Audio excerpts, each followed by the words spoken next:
Fema faces an uncertain future. The agency hasn't seen huge sweeping changes yet, but it doesn't take much to completely screw a disaster response up, one employee says. Fema was established in 1979 as an independent agency by an executive order signed by President Jimmy Carter. After 9/11, it was moved under the Department of Homeland Security.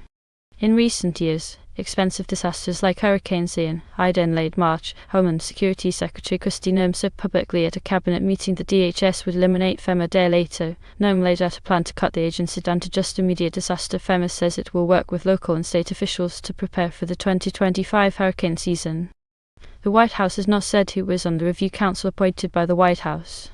Fema also remains without an official leader.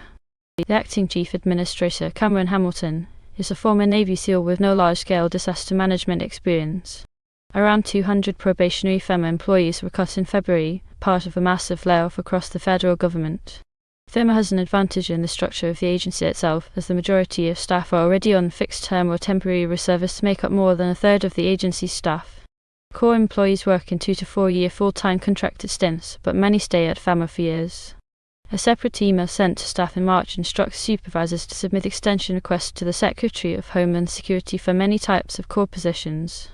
This change will apply to most Fema positions, as 2 years and 4 in March, Trump signed another executive order that encouraged shifting the responsibility for disaster management to the states. The states are now struggling with funding their basic emergency management needs. Fema funding has been frozen since late January. The freeze is part of a broader OMB directive to review federal assistance to states. Local partnerships are also breaking down following new agency policies. Oregon usually reimburses counties for staff salaries at the end of each quarter, but if funding continues to be frozen, the state will not be able to reimburse local jurisdictions Fema never reached back out to the Middletown group.